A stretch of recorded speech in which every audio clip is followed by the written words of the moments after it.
information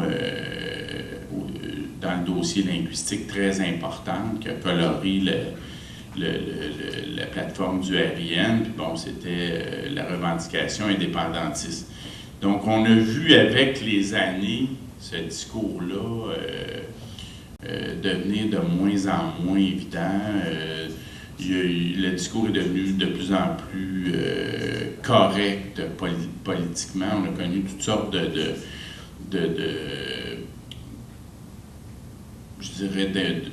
ralentissement dans les revendications traditionnelles qui étaient véhiculées par le RIN. Bon, on se souvient, ensuite, il y a eu l'apparition du Parti québécois. Et assez rapidement, les forces ont été drainées vers le front politique, que ce soit la Société Saint-Jean-Baptiste. Bon, le RIN s'est sabordé pour se fusionner avec le Parti québécois. Puis avec les années, on a vu que, bon, la question linguistique, dès l'établissement de la loi 101, il y a eu une mobilisation majeure du côté du Canada anglais contre la loi 101. Il y a eu, bon, tous les jugements de la Cour suprême.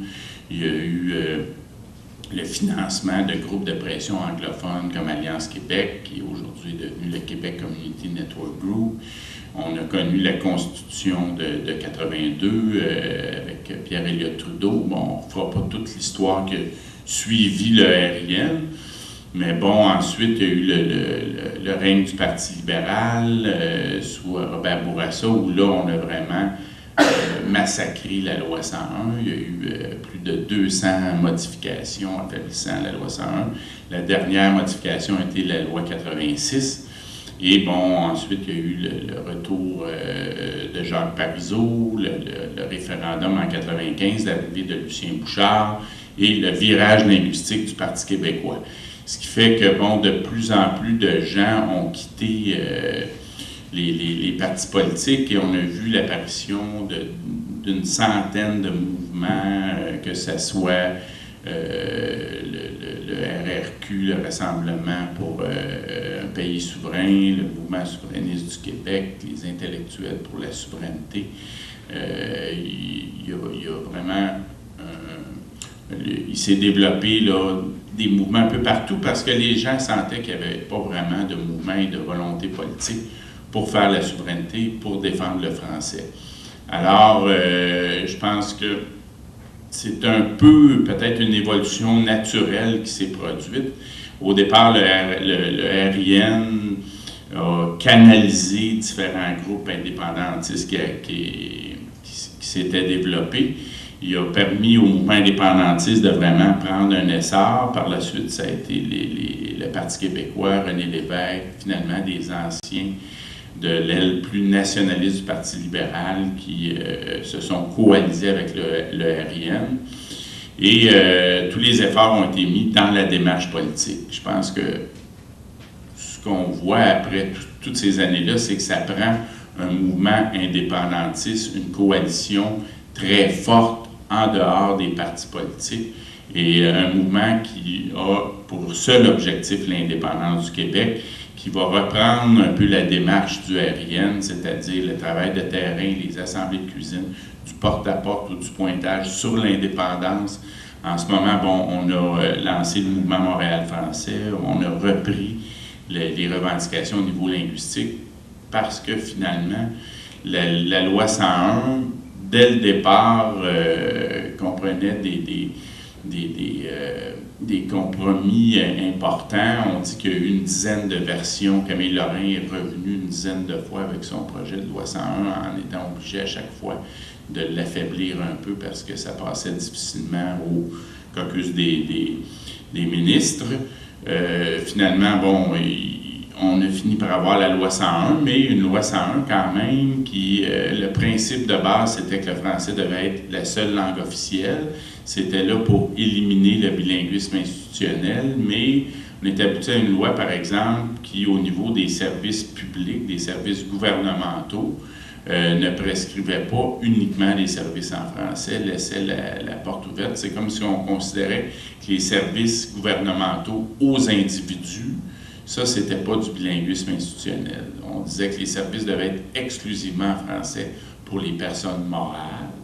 Ça n'a pas été très long avant que ça soit affaibli. Mais pour les individus, on disait simplement que les services devaient être en français, ce qui fait que graduellement, on est revenu à un bilinguisme institutionnel avec les affaiblissements qu'on a connus. Donc aujourd'hui, on est revenu à un mouvement. Je pense que la dynamique des partis politiques, de la mise en marché politique, de la façon que ça fonctionne en soi, amène les partis à ramollir leur position, à agir selon le paradigme conventionnel là, de la mise en marché politique, c'est-à-dire qu'on dit il y a 35-40% de souverainistes d'un côté, ou il y a 35-40% de fédéralistes de l'autre, puis un 20% d'indécis qu'on va aller chercher.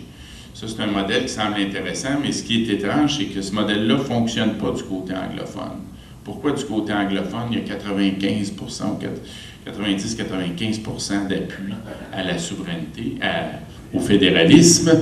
J'ai fait un lapsus intéressant, mais qui n'était pas très, très réaliste.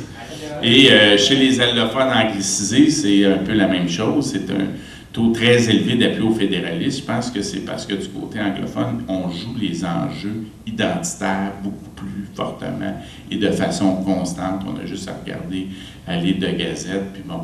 Donc, il faut relever un peu la tête, puis dénoncer. On voit encore dans le reste du Canada, il y a des groupes qui sont...